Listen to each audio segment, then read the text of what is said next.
Hello fellow leggers, thank you for joining us. We are super excited. I am super excited to be here at the Old Vic in London's West End. And tonight we are seeing Present Laughter starring Sherlock and Fleabag heartthrob, I think we can call him that now, he's earned that status, Andrew Scott. So stick around to find out all of our thoughts. Find out how many stars. And whether it's break a leg or leg it.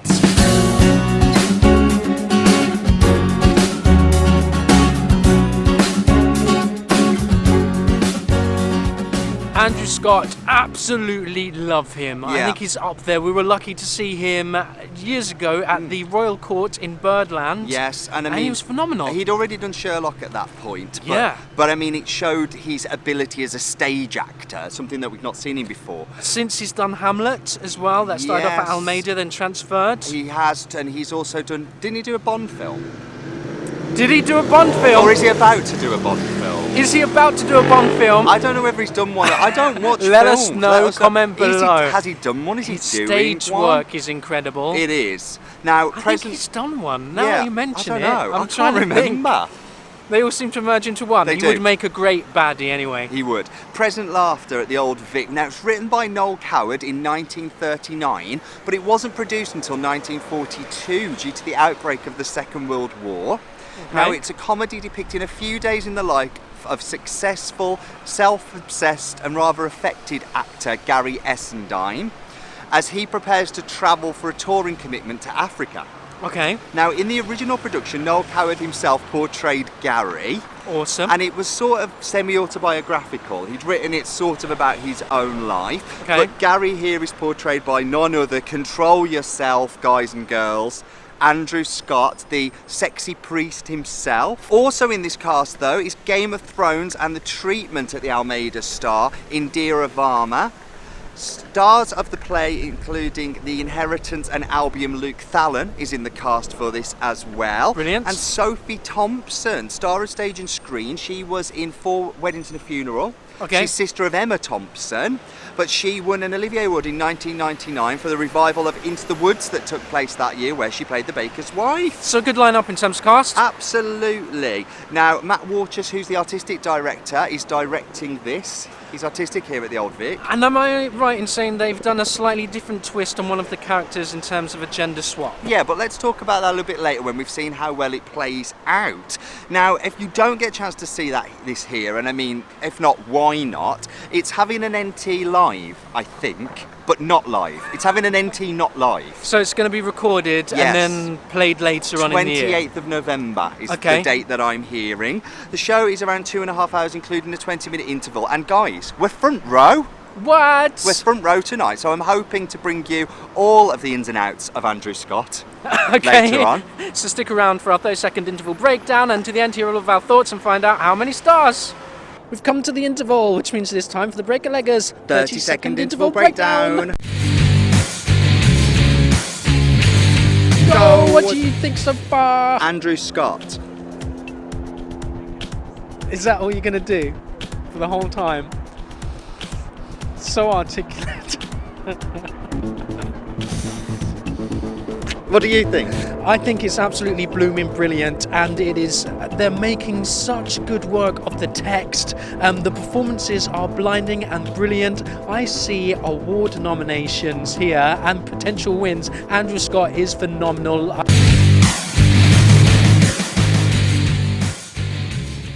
Well, that's the end of Present Laughter. How long was it? So we did get asked this earlier. It came down around 10:05. So 2 hours 35. I've got to say, including the interval, but I've got to say, I think the interval was a bit longer because of the loo situation. Oh yes, the loo situation, because they are refurbishing the interior, the whole front of house section. And adding more loos. There was a major campaign where a lot of celebrities said, more loos. And quite rightly, they're putting it into action. Yes, so all of the loos taking a little outside. bit longer in the interval, but okay. We'll so I've got to say, so it's quite a long show, many acts. Yeah. But I got to say, it flew by. Absolutely. I was so engrossed in all of it. That's what happens when you are thoroughly and completely entertained by a piece. I was from completely start entertained. to finish.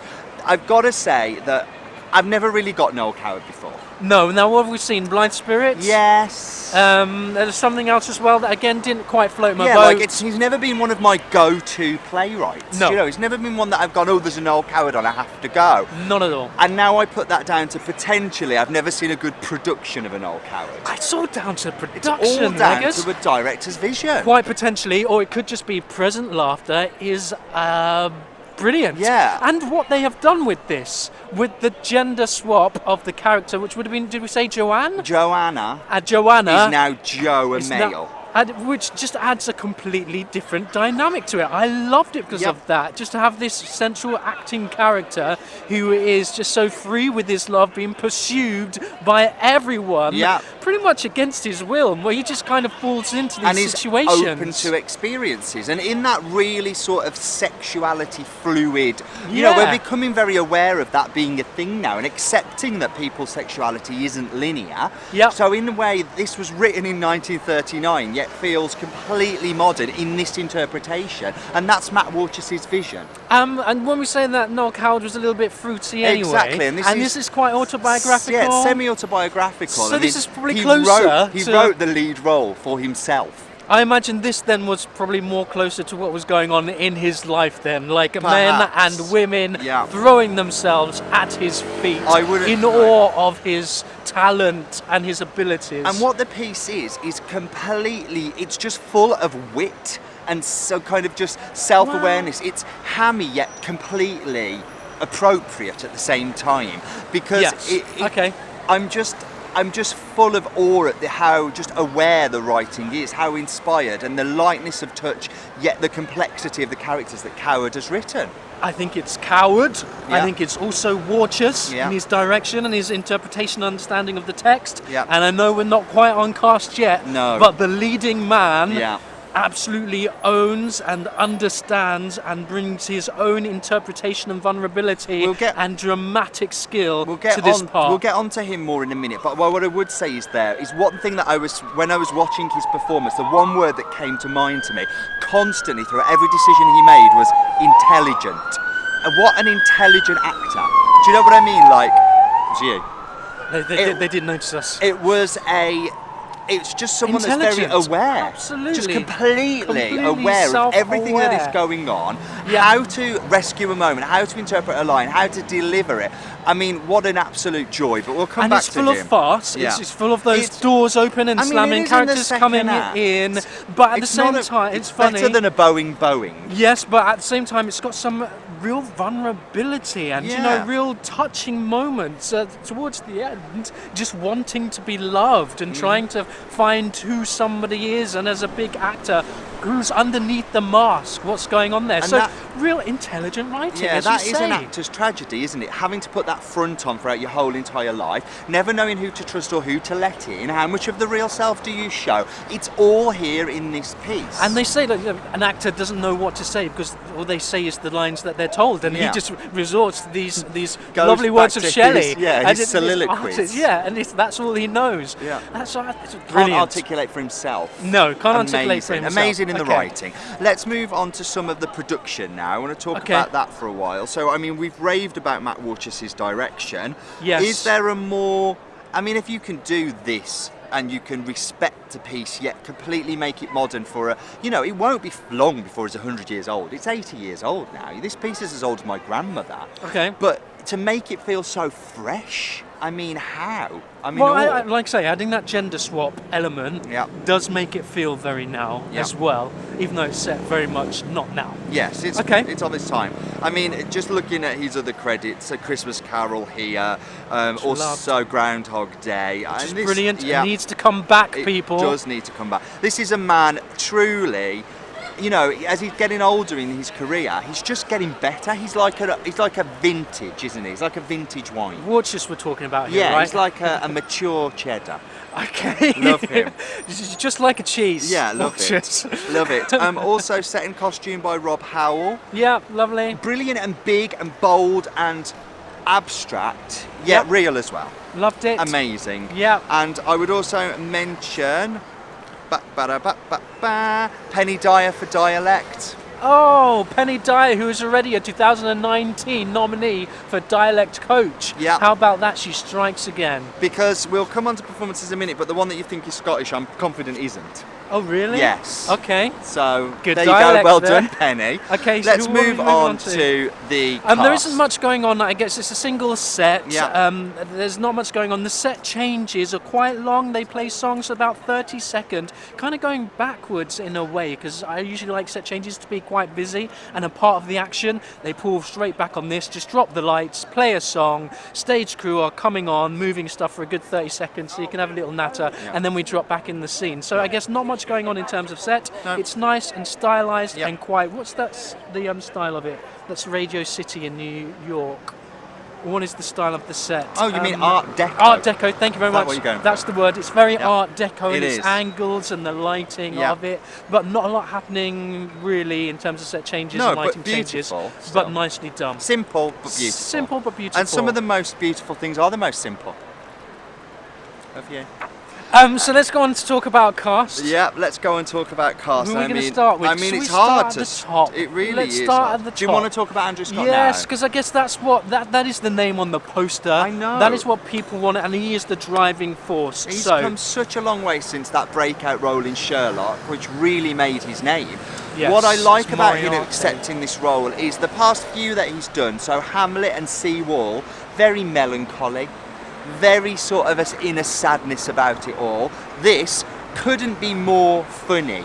He couldn't be more light. I mean, He's there is so a tragedy of talented. it, but when Yeah. he's funny, he's up here, hilarious, comic timing like next to none. This man can do no wrong, and he's gorgeous. Why has he got it all? I mean, we may as well just go He's so on. talented. He's so talented. We were so lucky to be sitting on the front I know. row. I could have literally have just On gone. the, at times, we're kind of holding ourselves back I from know, just touching, touching him touching because he's him. right there. So, and I guess in the old Vic, the dress circle starts to go is way It's back. way behind So I'm the not sure what that stalls. experience is like, but we were right on the front. I feel privileged just to be part of that Privilege. We talk performance. about that in one of Anybody Have a Map videos about performances that you feel privileged to have seen. Well, this is one of There you them go. for sure. And I think the thing about Andrew Scott, you say he's played these melancholy characters. This is a melancholy character, and I I mean, almost it say is, but at it's every hidden stage, behind the humour. But he's not playing humour. All he is playing is his absolute truth and reality.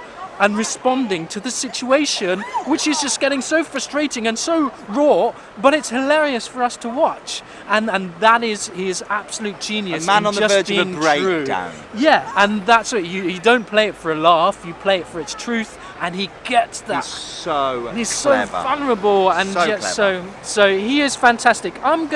Can I put a nomination out? Go for it. 2019 Break a Leggers nomination. For most gorgeous male. No, for Oh. the best leading actor in a play to Andrew Scott Yeah. in this piece. He's gonna get an Olivier nomination. He could go home with it. I think it's definitely gonna. If I was on the Olivier panel, I'd definitely point at him to say yes, nominate. Yeah. He will get a nomination. I'm good at calling this. It's I very don't think you likely need to be a win. Maybe. I mean, a definite nomination. It's early in the game yet, though. Don't sell the bloody whole farm. But I think you're right. I thought he was brilliant. Yeah, I put it there. He's going to be close. How about the rest of the cast? Let's talk about Indira Varma in the role. Oh. We saw her before at the Almeida. In the treatment. She's always. It wasn't her fault for the treatment, Yeah. but she's a fantastic actress. She's got such stage presence, hasn't she? I mean, the Playing the moment she truth comes on again. stage, she's commanding, is what Yeah, she is. she was real beautiful to There watch. was what else I liked about her is the fact that she plays Liz in this. Is the fact that she didn't drop character. There was a bit of something that happened. Oh yes. And it would have been quite easy for her to go, what is going on, we could say that guys? there was a moment when a balloon fell from the ceiling Yeah, when it when it obviously shouldn't shouldn't have, and Andrew Scott just kind of was looked up and looked around, which then the audience were in fits of laughter, Putty in his howling. hand. But she didn't know any of this. She Because was she's just facing out. downstage. She's downstage facing out. So Facing she's out, no idea. But she just held it. Yeah. She just thought, that Scott's what obviously doing command. something funny again. She has command. I Yeah, liked her. command egg. and ownership Yeah. of being in that state. Absolutely. Brilliant. Who I else? also want to mention Sophie Thompson as Monica Reed, the sort of PA character to Andrew Scott's Gary. Is this the Scottish? Yes. The Scottish accent. She's I thought not she's Scottish. brilliant. She plays the Scots in Penny, this. isn't it, this? I thought she was absolutely brilliant. Yep. The interplay between her and Scott Yep. was fantastic. Kind of real bickering at each other. They worked together Like for 17 a years. love-hate relationship, isn't She's it? always having to mop up, Yeah. replying to these letters from these love relationships that he gets himself She's have into. to bury things under the carpet. You can tell she's had Yeah. a lifetime of covering up for him, and she's sick to death of it. Yeah. But she still puts up with it Loves because she him. loves him. And it's a lovely And it's an relationship. unconventional love story, really. It Do you know is. what? A nomination. Best What? supporting actress in a play for Sophie Thompson, Monica Reed in Present Laughter, and I think she's going to win it. What do you think? Yeah, Do you think she's got it? Yeah, I I tell think you, she's it's got it. absolutely blinding. It's a blinding performance in a great role, well-written role. That's one of those, the one you say, that's the part you want. Yeah. That's good fun. Luke Thallon as Roland Maul, the desperate fan. We've seen him in Albion, a great Yeah. piece. Where is it? Needs Yeah, to come back. where the hell is However, he was brilliant, Yeah. full of energy. Yeah. I loved him. He's a great actor. He also did The Inheritance when he was at the Young Vic, which we saw. We did. He is great. Really enjoyed his performance. Yep. Enzo Silenti as Joe Lippiat. Again, so playing a male character, which used to be a female character, so they've Yeah. switched all the pronouns. Yes. And I thought he did great. He was so smooth and suave, yet predatory, got what he wanted, manipulated the situation, but completely believable. Yep. Because he looked older than Scott, Yeah. but I believed that they would be interested and there would be a chemistry. I Yep. thought it was great. Absolutely. Kitty Archer as Daphne Stillington, who we Lovely. saw in Tartuffe. Lovely turn. Again, that sort of desperate really falls in love with what he's done. It's that thing when you're an actor, isn't it? Do people fall in love with your career in your back catalogue? It's almost like it's life imitating art in so much as, you know, when we've clapped performances before, but you're clapping their back catalogue. Right. It's like you fall in love with an actor because you've loved their roles, but you don't know them. It's that life imitating art, imitating life thing. And is that what the character does? Yeah, I feel that's what she did. Okay. But really well portrayed. Yes. They were all great. I mean, I could call out every single one of them, but I'm not going to. Yeah, they're all great, it's all Absolutely. fantastic. Absolutely. And we love being at the Old Vic. Yeah. Like I said, we had some lovely staff this evening. A shout out to Dick, who was on the stage. Dick on the door. Dick on the door. He Yeah. was ever so friendly and charming. Welcomed us in, welcomed us out. I've Really got to nice say, and when I polite. went and got our tickets, we got these tickets through Today Tix through their Rush system, and they were like, "Oh my God, you got the Rush! Congratulations! Have a great time!" Like loveliest. And the way they are dealing with the toilet situation here, which in most venues would completely screw them over, they're bossing it as best they can. Nomination: Best Front of House. 2019 Break a Leg nomination. Best Is front that of house Best team front of house here at the Old Vic. Old Vic. Well, they do a bloody good they're job. doing a really good Why job. not? Let's wrap it up. Well, I think. guess you're probably wondering how many stars we are going to give Present Laughter, currently playing here at the Old Vic. The number of stars is 5. 5 stars. Full house, standing ovation throughout the entire venue. Andrew Scott nails it. It's a pleasure to be in his company. He's up there with the greats. He could have a career that rivals Sir Ian McKellen. He's going to work and Yes. work and work. Yes. He is the Yes. next Ian McKellen. That's what I was thinking. We are in the presence of a a master. In order to command the audience to get ovations Yep. through the show, Yep. off the back of these monologues and lines he was delivering, Yep. ovations Yep. just stopped the show. We just had Yep. to applaud the Yep. delivery of that line. The delivery of that line. Yep. The delivery of that monologue was It's just deserving not something that of- comes along very often. No, it's manipulation and intonation and you just know- knowing. He you- knows. He plays us. You know me, guys. I'm not off my arse very often, but No. but I was Like a up bullet. on my feet when he entered to take his bow tonight. But the whole piece is just great. The whole piece piece was and great. the direction and the production, some of the best I've ever seen. I really, really, really enjoyed it. Possibly the best thing I've seen this year.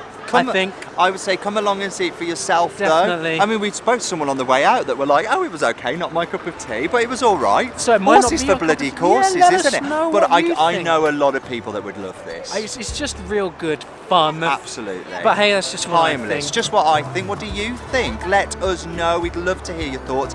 Comment down below. Hit subscribe if you want to see more of us, because we are the Break Leggers. And we'll catch you again soon. Bye!